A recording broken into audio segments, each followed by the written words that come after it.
bukan tuition, Yang Muhammad Macang, rakyat di luar sedang memerhati live. Where are the finance ministers and his deputy? They must be here. Kenapa Jelutong selalu ambil masa mengganggu orang? Mana Jelutong tahu yang Berhormat Menteri Kewangan tak mengikuti perbahasan Jelutong? Saya telah menjawab. Sebenarnya tak ada dalam peraturan pun. Tu point of order tu tak ada order pun. Sebenarnya tak ada order yang memerlukan semua hadir, ya. Tapi saya menjawab juga. Silakan Yang Muhammad Kuala Selangor yang telah lama berdiri dan menunggu. Terima kasih. Terima kasih yang Ketua Speaker. Assalamualaikum warahmatullahi wabarakatuh. Salam sejahtera semuanya. Kuala Selangor bangun untuk sama-sama membahaskan Belanjawan 2021, dan dalam kekangan waktu ini saya akan menumpuk pada hanya dua topik besar. Pertama adalah perihal bersabitan gelombang ketiga dan cara pengurusannya, dan yang kedua adalah menyinggung perihal Belanjawan 2021 yang khususnya memberikan fokus kepada dalam sektor kesihatan, dan juga akan saya cuba huraikan dalam waktu yang diperuntukkan. Datuk Speaker, pandemik COVID-19 yang diisytiharkan sebagai satu pandemik oleh Pertubuhan Kesihatan Sedunia WHO pada bulan 11 Mac 2020 telah memasuki genap 8 bulan pada hari ini, 11 November, Datuk Speaker. Dunia telah menyaksikan 51 juta kes di seluruh dunia, serata dunia, dan dengan kematian 1,2 juta yang terkorban. Sehingga kini kalaulah boleh kita sebutkan dan istilahkan, negara terbelah kepada negara-negara yang agak berjaya, ya, membendung penularan ini, dan negara yang kurang berjaya ataupun gagal. Datuk YDP Speaker, dari satu segi melihat pada ukuran kes dan juga kematian, morbidity dan mortality dengan izin, kejayaan ataupun kegagalan itu adalah satu cerminan, ya, kepada keupayaan dan kesiapsiagaan negara sebagai satu dengan izin proxy indicator. Kesiapsiagaan negara dalam artinya membuat persiapan dari sudut apa yang dikatakan sebagai facility ataupun keupayaan public health, ya, kesihatan awam mereka, dan juga fasiliti-fasiliti kesihatan, hospital base dan sebagainya. Termasuklah keupayaan kaki tangan frontliners, pakar, doktor dan seluruh tim perubatan dan kesihatan dan semua yang frontliners yang lain.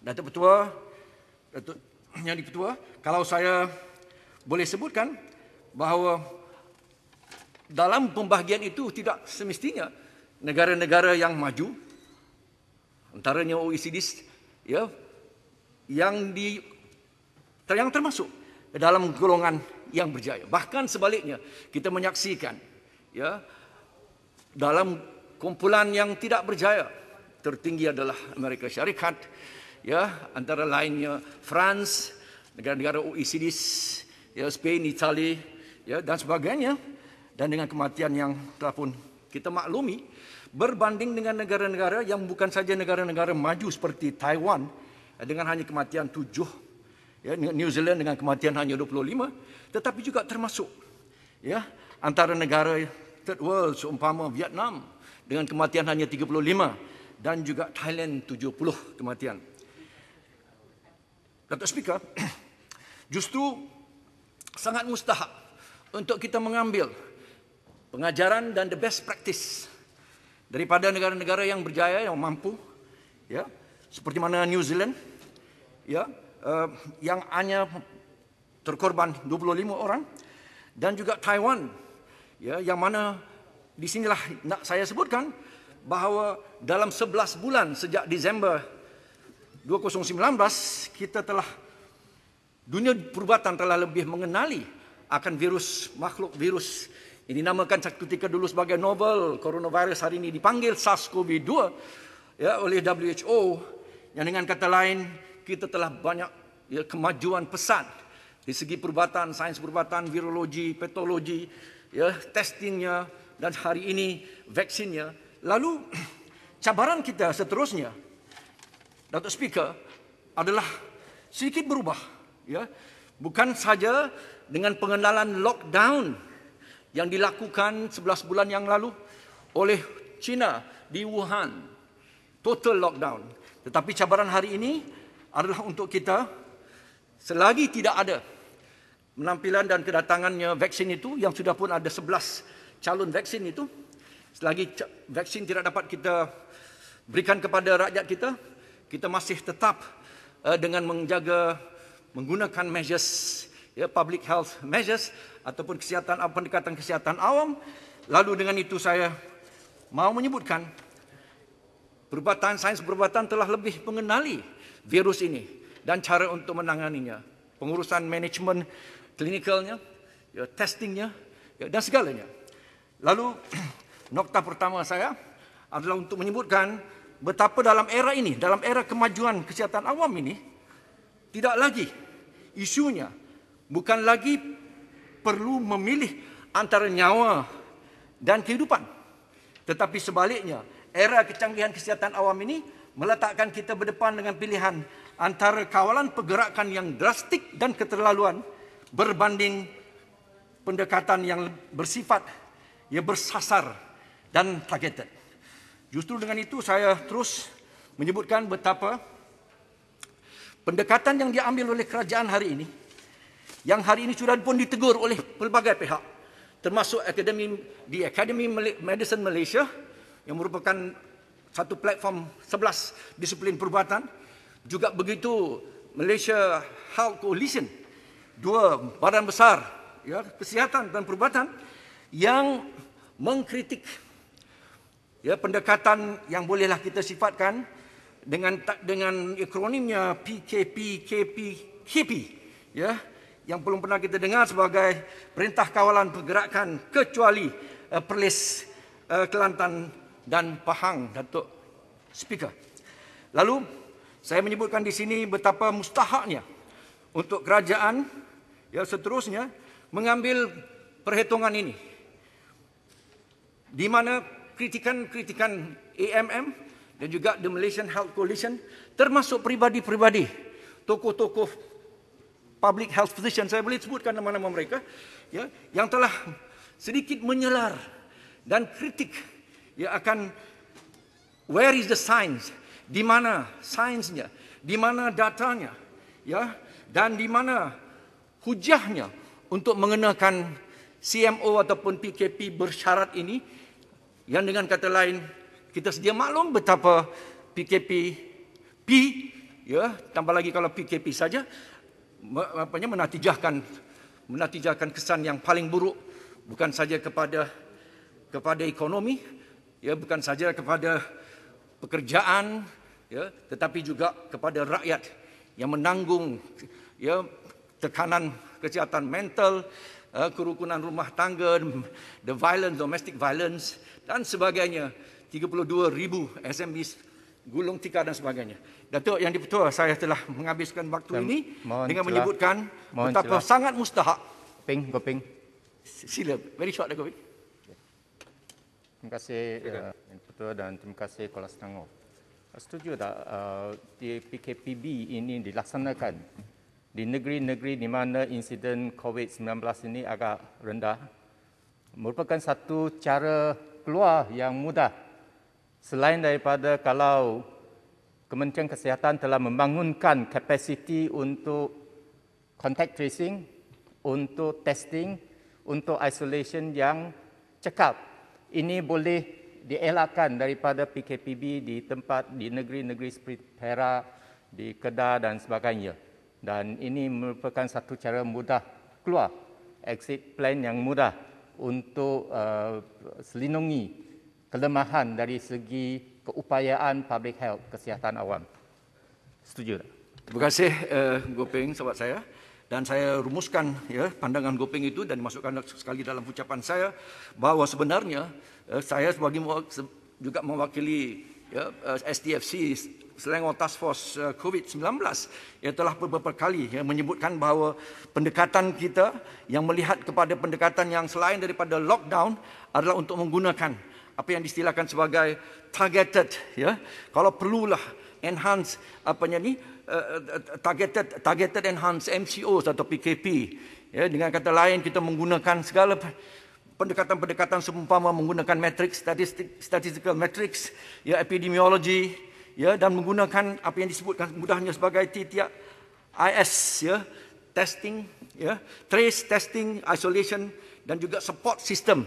Itu yang tidak ada baru ini, contohnya di Lahad Datu, yang mana mereka tidak diberikan, ya, bekalan-bekalan yang sewajarnya. Datuk Speaker, saya merumuskan adalah sangat malang andainya kita tidak mengizinkan pihak-pihak lain untuk bersama dalam memberikan pandangan. Saya kira tidak ada monopoli dalam hal ini. Dan sebagai kerajaan, perlu diberikan ruang untuk yang lain. Seumpama, saya sebutkan juga data sharing, yang semuanya telah kami kecapi satu masa dahulu. Hari ini dilihat bahawa pendekatan mengawal COVID ini seumpama ada unsur-unsur politik. Jangan sampai rakyat melihat dalam hal kesihatan dan perubatan pun masih lagi ada kita politikkan. Saya minta supaya Menteri Kesihatan yang mesti bertegas, ya, menangani kementeriannya dan juga semua, ya, kerajaan PN ini supaya tidak langsung terus-terusan mengenakan cara apa yang diistilahkan sebagai cara blunt dan crude lockdown ini.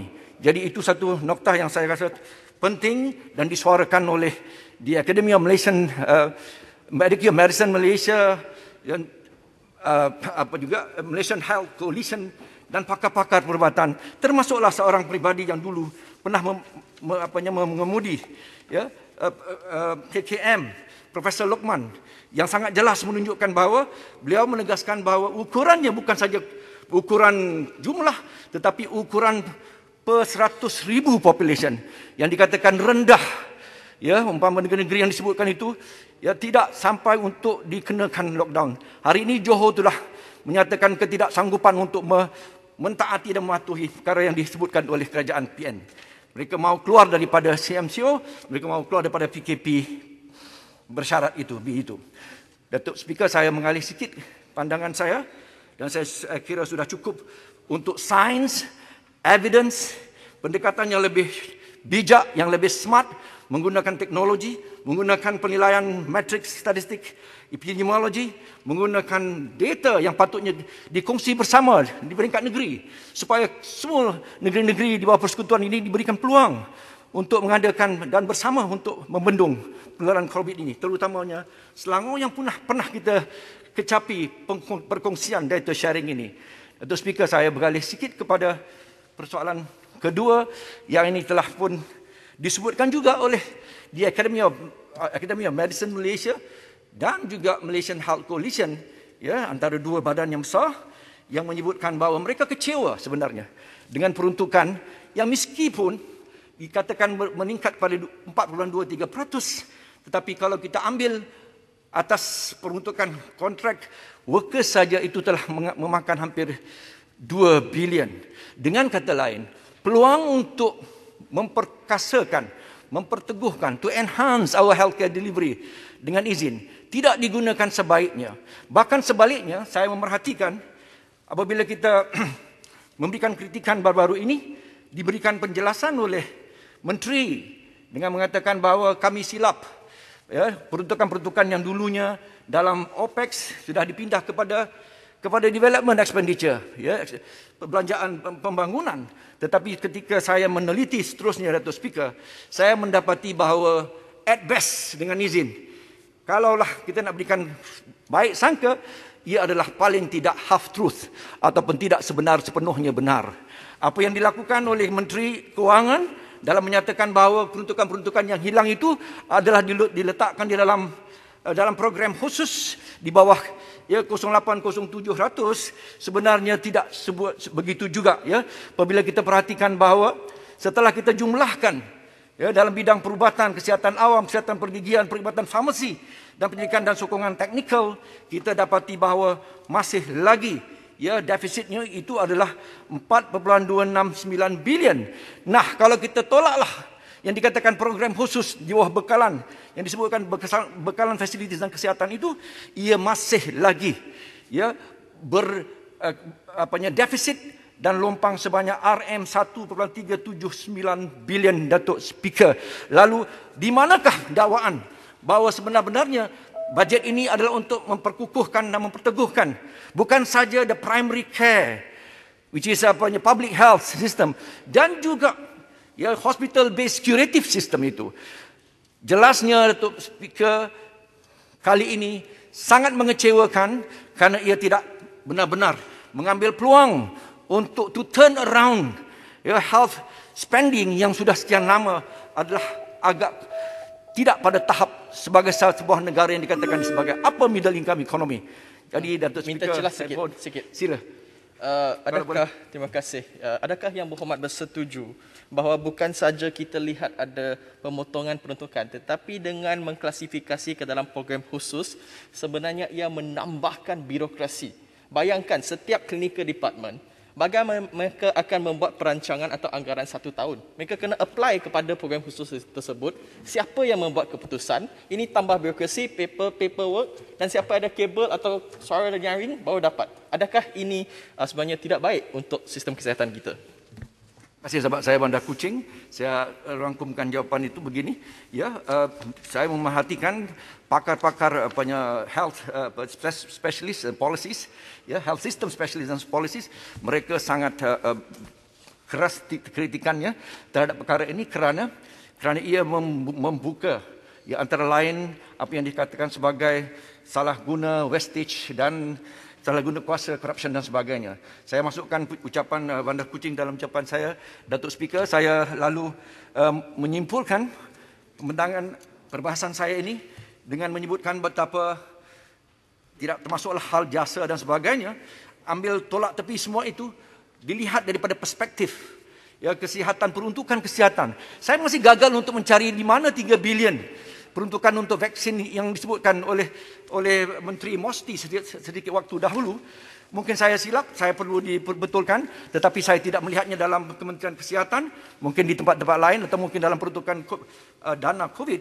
Tetapi jelasnya, selain daripada itu, peluang untuk memperbaiki, memperteguhkan, to enhance, memperkasa health delivery system, gagal dirangkumkan dan dicerahkinkan. Dan yang poin saya yang terakhir, kita mahukan persoalan menentukan apapun sifat lockdown itu, sama ada PKPB dan juga kalau dah dengan pendekatan-pendekatan lain, mestilah dikongsikan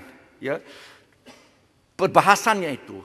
Adakan caucus, be humble untuk kita mendengar diskusi, wacana di kalangan pakar-pakar. Infectious disease, we have as well infectious disease expert, public health expert, epidemiologist. Dan bukan hanya semua berada di KKM Putrajaya, Datuk Seri Speaker. Jadi dengan itu saya mengharapkan supaya kita bersama, kalau benar-benar mahu kita bersama, untuk benar-benar teguh kita menang bersama, kita pastikan jangan hanya cakap tak ada serupa bikin pun tak ada serupa cakap. Walk your talk. Terima kasih. Terima kasih. Saya menjemput